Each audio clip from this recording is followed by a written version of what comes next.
The shuttle doors slid open with a soft hydraulic sigh, spilling cold white light onto the arrival platform of Starhaven Academy.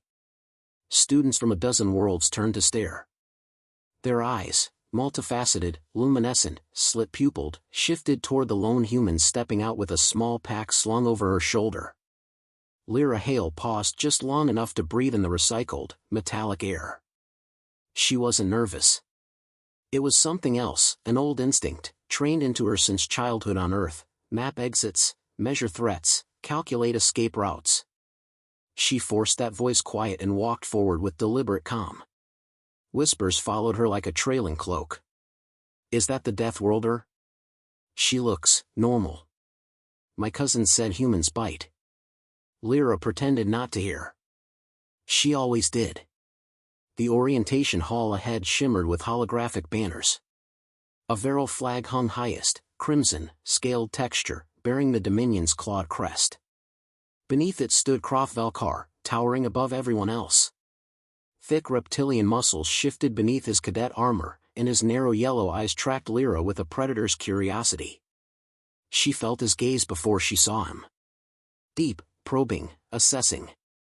She met it for a second, only a second, and then looked away. She'd learned long ago, do not lock eyes with an apex species unless you want a challenge. The Academy Dean, a crystalline-bodied Oraline, flickered into view and began introductions. Lira listened, back straight, hands folded behind her. Still. Contained. Unmoving. But across the hall, Croft watched her like a puzzle he intended to break apart with his bare claws. After orientation, students dispersed to their dorms. Lira walked the quiet corridor, trailing her fingers along the smooth alloy wall, grounding herself. A cluster of insectoid Yivran students scuttled past her, then veered sharply away. One of them whispered too loudly, "Don't get close." She might lash out. Lira kept walking. No reaction. She'd had worse said to her on Earth. Her dorm room was small but organized, exactly how she liked it. Cot, desk, sanitized wash unit. Clean lines. Order brought safety. She placed her pack down, unpacked her datapad, and sat. A calm breath in. Another out. She had almost convinced herself that this place could work. Then the door thudded open without warning. Croft filled the frame like a wall of scaled muscle. Lira didn't move. "You're in the wrong room." "No," Croft said, stepping inside, claws clicking on the metal floor. "I'm exactly where I want to be." She held his gaze just long enough to register his intent, aggressive curiosity, not immediate violence, then lowered her eyes to her datapad. "Please step out." Croft circled slowly, tail scraping along the wall. "You smell calmer than I expected. My people say humans burn with chaos. Yet here you sit, like a pond." He leaned forward. "Still waters hide things, human." Lira powered her datapad down. "Do you need something?" "I need to understand if the stories are true. That humans are predators who pretend to be prey until provoked. I'm not interested in fighting you." Croft's nostrils flared. "You will be." He walked out with a satisfied grin, leaving the room smelling faintly of scorched ozone. Lira exhaled slowly. One day at Starhaven and she was already a target. Not unexpected. Still annoying. Morning classes began in the Academy's circular lecture chambers. Holoscreens projected anatomy diagrams of various species. The instructor, Professor Zir, a four-armed Ceph, tapped at a display showing a massive horned beast mid-charge. "Understanding threat behavior," he announced, "is essential for field survival. Especially when interacting with Deathworld organisms." Half the class turned to stare at Lira. Zir didn't hide his curiosity. "Miss Hale, perhaps you can explain the instinct behind Earth's territorial predators." Lira kept her tone neutral. "Most don't defend territory out of anger. It's resource protection. Calculated risk." "Calculated," Croft echoed from behind her. "Interesting word for a creature that climbs trees to escape its own wildlife." Lira didn't turn around. Climbing is efficient. You should try it. A ripple of laughter passed through the room. Croth's tail stiffened, scraping the floor. Zir cleared his throat. Let's remain civil. Humanity's behavioral patterns are complex. Some commendable. Some concerning. Lira nodded. I agree. Croth muttered, we'll see. The cafeteria at midday pulsed with noise, chittering yiverins, booming torque and laughter, metallic oraline resonance. Lira sat alone at a small corner table, quietly eating nutrient paste that tasted like chalk mixed with salt. She didn't mind. Food was fuel. She had nearly finished her tray when a shadow blocked her light. Croth. Again. He planted both hands on her table, leaning close enough for Lira to see the faint scars on his jaw. Tell me something, he said softly, too softly. How does a Deathworld girl keep her claws sheathed this long? I don't have claws. But you have something. Humans always do. His voice dipped lower. Show me. Lira pushed her tray away and stood. Move. Croth grinned wider. Make me. Her heartbeat didn't rise. Not even a little. She stepped sideways to leave. Croth grabbed her wrist. The cafeteria froze. Every species present understood the significance. A Viral touching someone without consent was an insult, it was provocation. Lyra's voice stayed level. Let go. Croth lifted her effortlessly, fingers tightening around her forearm. Where's the Deathworld fury? Everyone says you frighten your own animals. Yet here you hang quietly. Interesting. A small Oraline whispered to a Torcan, why isn't she fighting back? Croth lifted her higher. You're not fragile. I know that much. So what are you hiding? Lira didn't react. Didn't tense. Didn't flinch. She simply said, Croth. Release me. Her calm unsettled him. His grin faltered. He set her down, disappointed. You'll break eventually. Lira walked away without a backward glance. The cafeteria buzzed like a shaken hive behind her. Later, in the training hall, Lira ran diagnostics on her practice drone. It kept rebooting oddly. She traced the issue to a blown stabilizer coil, removed deliberately. Sabotage. She replaced it, jaw tight, breath steady. She could report it. But that would escalate things. Croth wanted escalation. Giving him that satisfaction would feed the cycle. A faint hissing laugh echoed behind her. Still fixing your toy? Croth asked. Lira didn't turn. I'm busy. You're always busy not fighting. Someone has to be. Croth took a step closer. You cannot hide what you are. She finally met his eyes. I know exactly what I am. That's why I don't fight. Her tone wasn't defensive. It was factual, quiet, honest, deeply unsettling. Croth didn't know what to do with that. He backed off with a confused growl. Night fell across the station. Lira sat in her room, lights dimmed, palms pressed together, steady breathing guiding her thoughts. She wanted peace. She wanted a normal existence. She wanted to prove humanity wasn't the monster the galaxy believed. But the day had confirmed a truth she hated. No matter how calm she stayed. No matter how gentle she acted. Someone would eventually force her to show what a human could really do. And that someone had already chosen himself. Croth Velkar was going to push her until something snapped. Whether it was his will. Or his neck. The Academy's atmosphere shifted after Lira ripped the chamber door off its hinges the previous day. She had hoped the incident would fade quietly, but Starhaven was a closed ecosystem where rumors circulated with precision. By morning, even the instructors walked warily. As Lira entered the main corridor, a small group of Oraline students parted instantly, shimmering like liquid crystal. Their leader whispered, she bent alloy-rated steel. With her hands. Lira didn't slow. She kept her expression neutral, though tension tightened between her shoulder blades. She had saved 2 lives. That should have ended the hostility. But instead of gratitude, fear spread. And fear made Croft impatient. Her first class of the day was tactical preparedness. The training hall smelled of metallic dust and stress sweat. Instructor Rilak, six-eyed, chitin-plated, stood with arms folded as students gathered around the central mat. "Today we study opponent analysis," he announced.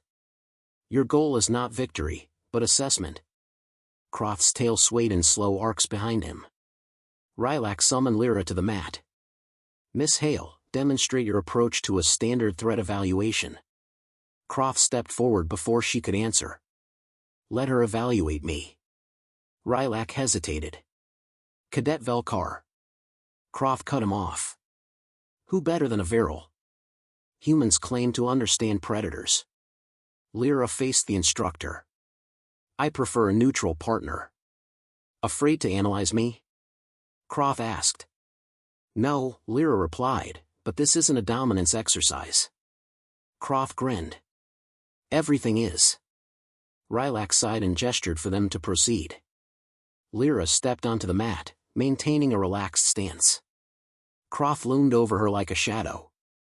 "Begin," Rilak ordered. Lira circled Croft slowly.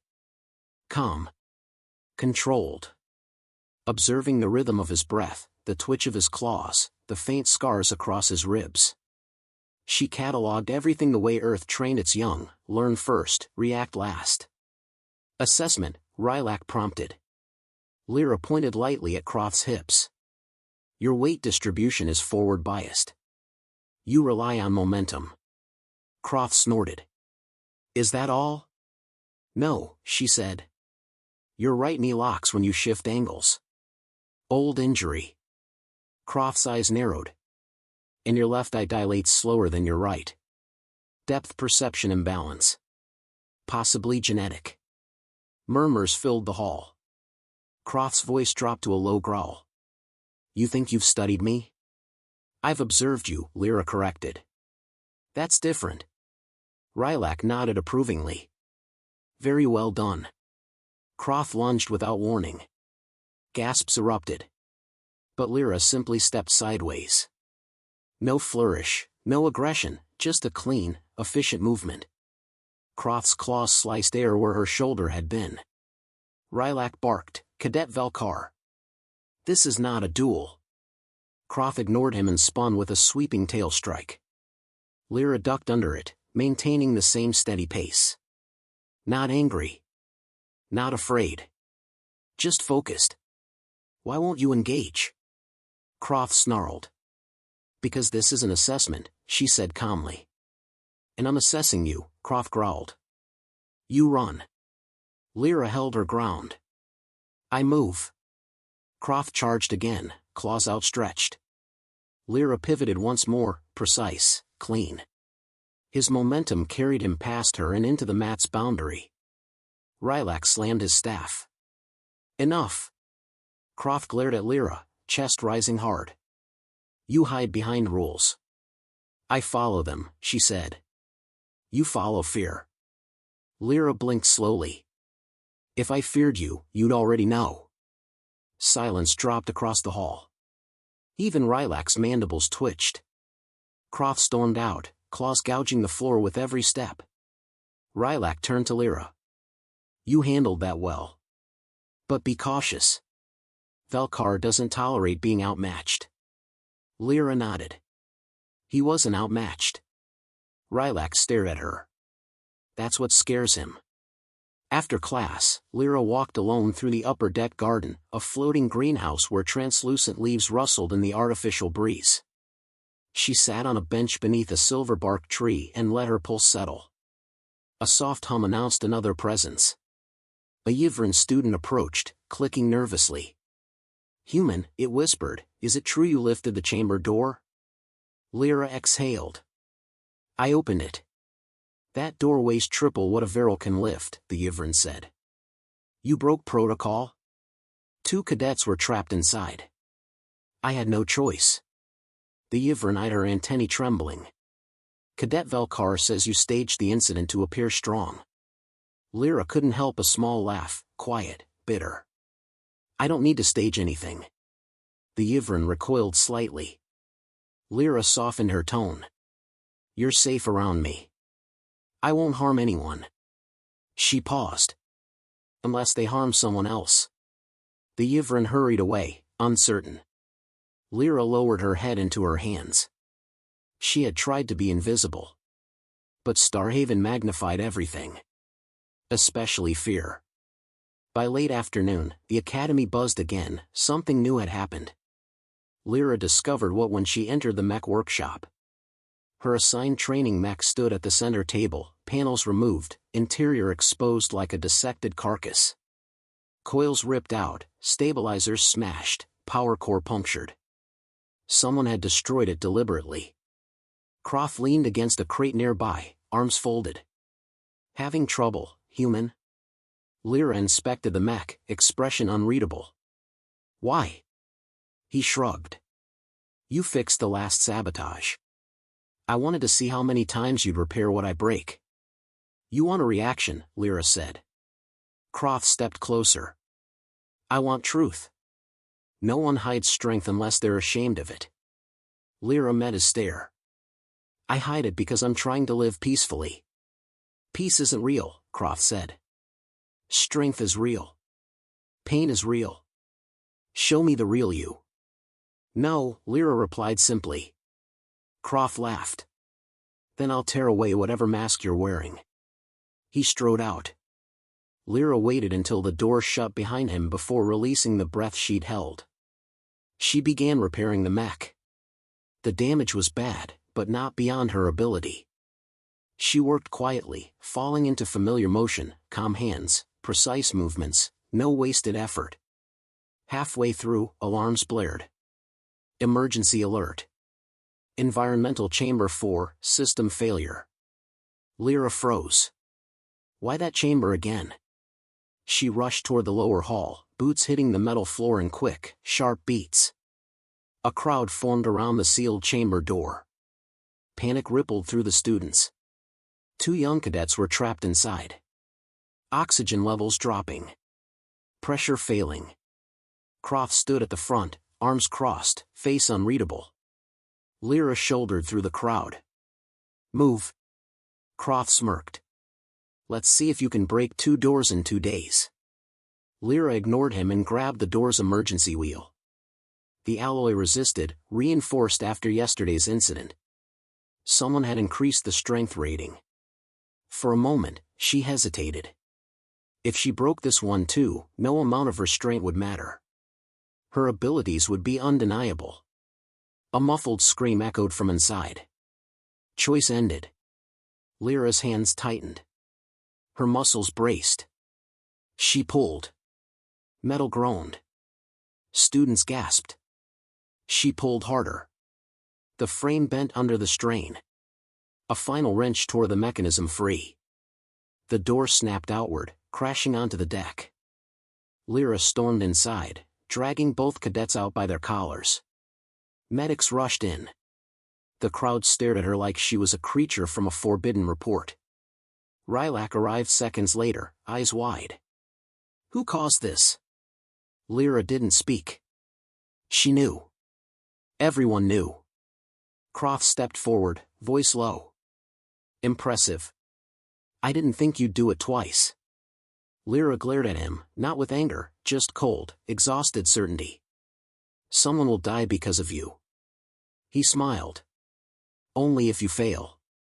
That night, Lira sat in the dark, back against her wall, hands trembling despite her efforts to steady them. She didn't fear Croft. She feared what she'd become if this continued. Croft didn't understand humans. He thought they had weakness. But the truth terrified her more. She had strength. A kind the Academy wasn't ready for.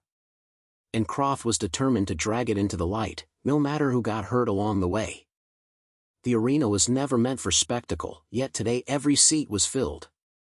Starhaven's amphitheater, normally used for controlled sparring simulations, vibrated with tension. Students whispered in nervous clusters. Even instructors stood along the railing, expressionless but alert. Croth stood in the center circle, armor plates gleaming under the overhead lights. His tail tapped the ground in an impatient rhythm. He had demanded a sanctioned confrontation. The Academy couldn't deny it, not after Lira shattered a reinforced door in full view of half the student body. They needed clarification, containment, reassurance. And Croth wanted a stage. Lira walked down the steps slowly, hands relaxed at her sides. She wore the standard trainee uniform, thin, flexible, unarmored. No protection, no enhancement, nothing to suggest she expected violence. Croft laughed when he saw her outfit. "You came unarmed?" "I didn't plan to fight," she said. "You will." Lira stepped onto the mat. The moment she crossed the boundary, the arena sealed with a transparent barrier. Voices faded behind the soundproof field. Instructor Rilak approached from the side. "Cadets, this is an assessment only. No lethal strikes. You understand the rules?" Croft nodded. Lira didn't. She simply said, "I'll stop when he stops." Rilak hesitated at the phrasing, but activated the timer. The lights dimmed. A deep chime echoed across the arena. "Begin." Croft came forward fast, far faster than anyone expected. His charge shook the mat, claws striking like hooked blades. Lira shifted her weight, stepping aside with minimal movement. His claws sliced the air inches from her ribs. She didn't counter. She didn't flinch. Croft pivoted and threw a heavy punch. Lira ducked under it cleanly, her hair brushing the floor as she rose again. The audience buzzed behind the barrier. Why isn't she attacking? She's barely moving. Is she scared? Croft heard the comments. His fury flared. He advanced again, launching a barrage of strikes, powerful, aggressive, reckless. Each blow could crush bone. Lira avoided them all in flowing, efficient arcs, conserving motion like a dancer trimming unnecessary steps. "Fight!" Croft roared. "No. You insult me with this restraint." "You don't want me to stop restraining," Lira said. Croft swung a heavy kick toward her head. She leaned away by a hair's breadth, the impact cracking the air beside her. Even as she moved, she kept her breathing steady. Croft charged again. Lira stepped to the side. His momentum carried him forward until he slammed into the nearby barrier with a deafening impact. The audience gasped.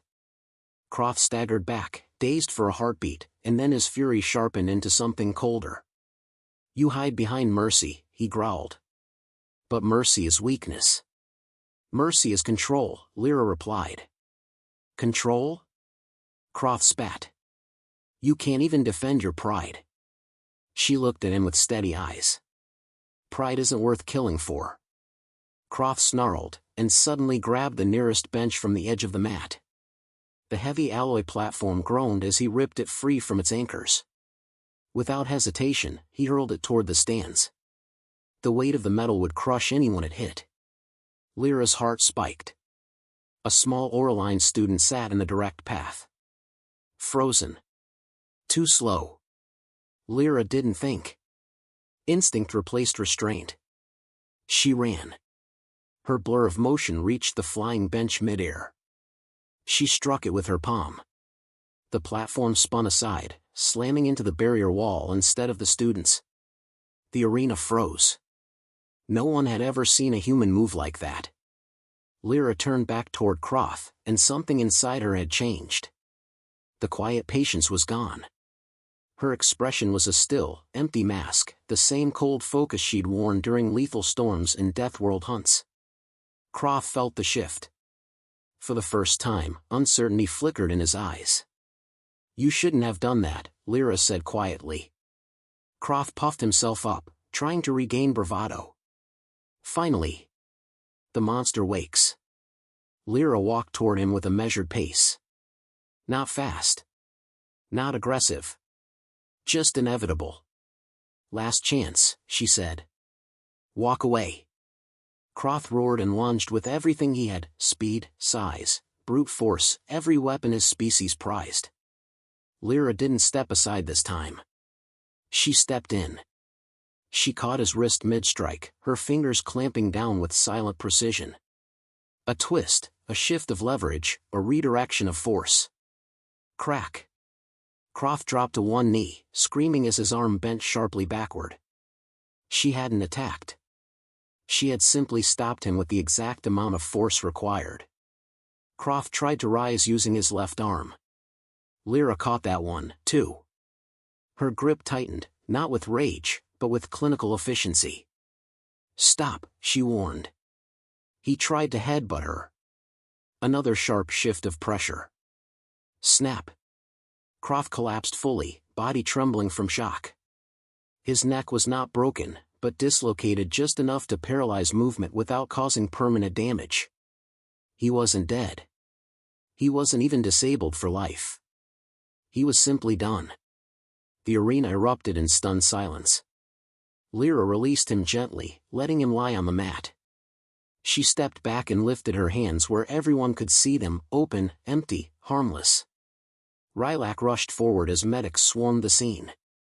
Croft tried to speak, but his voice came out as a broken rasp. She didn't even hit me. Rylak turned to Lira. What happened? Lyra's voice remained steady. He attacked. I ended the threat. That level of force was the minimum required to stop him. Rylak had no argument. Croft had endangered students. He had escalated repeatedly. And Lira had used exactly enough technique to neutralize him without lasting damage. But the truth unsettled him. She had done it effortlessly. Word spread within hours. A human girl took down a virile warborn. She broke him like he weighed nothing. She moved faster than the cameras. She only fought because he almost killed someone. By evening, reports flew through administrative channels. Instructors debriefed command. Specialists analyzed footage frame by frame. Every conclusion was the same. Humanity's true danger wasn't aggression. It was restraint. Lira sat alone in the abandoned garden deck, knees folded to her chest, forehead resting against them. Her breathing stayed steady, but her hands shook. She hadn't snapped because she wanted to. She had snapped because Croft forced a line no human could ignore. A soft tone sounded behind her. Instructor Rylak approached quietly. You protected him from himself, he said. Lira didn't look up. No. I stopped him from hurting others. Both are true. He'll hate me for it. Rylak's mandibles clicked in thought. Perhaps. Or perhaps he'll finally understand. Lira closed her eyes. I didn't want any of this. I know, Rylak said gently. But truth rarely cares what we want. He left her there, alone with the weight she never wanted to reveal. Across the academy, Croft lay in recovery, staring silently at the ceiling, haunted by the moment the human girl stopped holding back. He had set out to expose a monster. Instead, he uncovered a truth far more terrifying. The human had been protecting them from herself all along. The academy attempted to return to normal, but Starhaven had changed. Conversations quieted when Lira entered a room. Doors opened before she reached them. Students gave her wide paths, unsure if giving space was courtesy or survival instinct. Lira noticed every reaction and tried to ignore them all. She kept her head down, worked through her assignments, and avoided unnecessary contact. But normalcy had become a myth. The things she'd held back for weeks were no longer hidden. And 2 days after the duel, she received a summons. Cadet Lira Hale, Administrative Council Chamber 3. Immediate. Immediate never meant optional. The council chamber was a broad, circular room with a vaulted ceiling. Soft lights glowed from crystalline panels arranged in a geometric pattern. 3 senior officials sat at the curved desk, Director Varric, Security Chief Talon, and Medical Analyst Rosh. Lira stood quietly before them, hands clasped behind her back. Director Varric spoke first. His voice was calm, layered with subtle authority.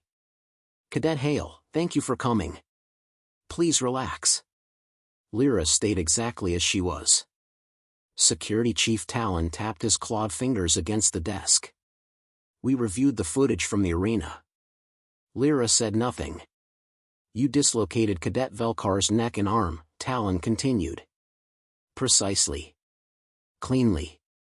I followed regulation, Lira said. You did, the director agreed. Your choices prevented multiple injuries. Possibly deaths. Rosh, the medical analyst, leaned forward. His luminous eyes vibrated faintly, a sign of deep curiosity for his species. We didn't summon you for punishment. We summoned you because we need clarity. What kind of clarity? Lira asked. All of it, Rosh replied. We underestimated human capabilities. Severely. Lira inhaled slowly. I never intended to deceive anyone. You didn't, Varric said. You simply concealed the full extent of your physical capacity. And we understand why. Humans have a reputation that precedes them. Talon scoffed. A reputation? Their planet is considered a biological hazard. Rosh raised a hand. Please. Let's remain factual. Lira kept her posture still. If you plan to expel me, say it plainly. You're not being expelled, Varric said. We want to understand your limits. For the Academy's safety, and your own. Talon's voice sharpened. And we need to know whether what happened to Cadet Velkar was restraint, or control failure. It was restraint, Lira said, quiet but firm. If I had lost control, you wouldn't have needed medics. You would have needed a coroner. The chamber fell silent. Rosh exchanged a glance with the director. We assumed as much. That is precisely what concerns us. She felt a pang in her chest. I didn't want to hurt him. You didn't, Talon said. You prevented worse outcomes. But you did expose an uncomfortable truth. You possess significant threat potential. And we must address it. How? Lira asked. Varric folded his hands. Mandatory capability assessment. Supervised conditioning sessions. Psychological evaluations. This is not punishment, merely necessary protocol. You're asking her to prove she isn't dangerous, Rosh said softly. But she is dangerous. So is every cadet here. Danger isn't the problem. Unpredictability is. Lira's voice barely rose above a whisper. What if I refuse? Talon gave the first honest answer. Then we will consider you uncontainable. Lira held his stare. She didn't blink. She didn't flinch. Finally, she said, I'll comply. Rosh nodded with relief. Thank you. Director Varric dismissed her with a polite gesture. We appreciate your cooperation, Cadet Hale. We want you here. We simply need to understand you. Lira bowed slightly and left. Outside the chamber, the corridor seemed longer than usual. Too quiet. Too empty. As she walked, a voice echoed behind her. Human. Lira turned. Croft limped toward her, wearing an immobilizing neck brace and a sling around his arm. His steps were uneven, part injury, part stubborn pride refusing assistance. She straightened instinctively.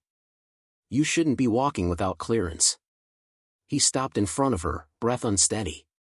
His eyes, though dulled, still carried the heat she'd seen many times, but now it was tempered by something else. Something she had never expected him to show. Uncertainty. Croft stared at her for a long, strained moment. Then he spoke. You didn't humiliate me. Lira blinked. That was never my goal. You didn't strike me. Croft's jaw tightened. You didn't use strength until I forced you. Even then, you spared me. Croft. He raised a claw weakly. Let me speak. I need to understand this. Lira waited. You moved faster than I could see, Croft said. You stopped me with the smallest effort. I've trained my whole life to be a warrior. But you, he paused, searching for words. You are not like us. Lira swallowed. I know. You're more dangerous than the stories say. Yet you are the calmest creature I've ever met. His voice lowered. Why? Because I have to be, she said. Earth teaches you that losing control means losing someone you care about. Or losing yourself. Croft released a rough breath. I thought you were pretending. Hiding weakness. No, she said. I was hiding strength. For the first time, Croft looked truly shaken, not by fear, but by comprehension. I endangered others to provoke you, he admitted. If you hadn't intervened, those cadets would be dead. Lira looked away. I know. Croft's voice cracked. I was wrong. That caught her off guard. Croft continued, softer than she'd ever heard him. I believed humans were unstable. I thought restraint was a lie. But after facing you, I realize restraint is the only reason I'm standing here. Lira stepped closer, lowering her tone. You pushed me far. Don't push anyone else like that again. Croft nodded. I won't. There was an awkward pause, two predators from different worlds, neither sure what came next. Finally, Croft said, if the Academy fears you, I will speak for you. You don't owe me that, Lira said. No, Croft replied. But I owe truth to myself. She hesitated. Then she offered her hand. Croft stared at it for a moment, then clasped it gently with his uninjured arm. For a brief second, the tension of weeks dissolved. Not as friendship. Not yet. But as something closer to understanding. That evening, Lira returned to the Academy gardens. The silver leaves rustled softly under artificial wind. She sat on the cool stone path, gazing up at the transparent dome where Vyrsol's pale rings glimmered against the void. Someone approached. Light footsteps, quiet, deliberate. Instructor Rylak. Peaceful night, he said, settling beside her. It is. You handled the council well. I told the truth. Rylak tapped his staff lightly against the stone. Truth can be frightening. Especially when it's powerful. Lira hugged her knees. I didn't want to show them anything. I know. Will things ever go back to normal? Rylak considered the question. Normal is irrelevant. Growth is what matters. He pointed his staff toward the artificial sky. Starhaven is a place where knowledge shapes the future. Perhaps your presence will reshape what we once believed. Lira sighed. Some of them will never trust me. Trust isn't given overnight, Rylak said. But respect? That you've earned. Lira didn't respond. A small part of her wondered if she deserved it. Rest well, Cadet Hale, Rylak said, rising. Tomorrow begins your assessment. I believe you'll handle it with the same restraint you've shown so far. After he left, Lira stayed beneath the glowing rings until the lights dimmed for night cycle. Starhaven might fear her. But it also needed what she represented. A bridge between strength and purpose. And for the first time since arriving, she felt something close to hope. Because restraint wasn't just control. It was choice. It was identity. And it was hers.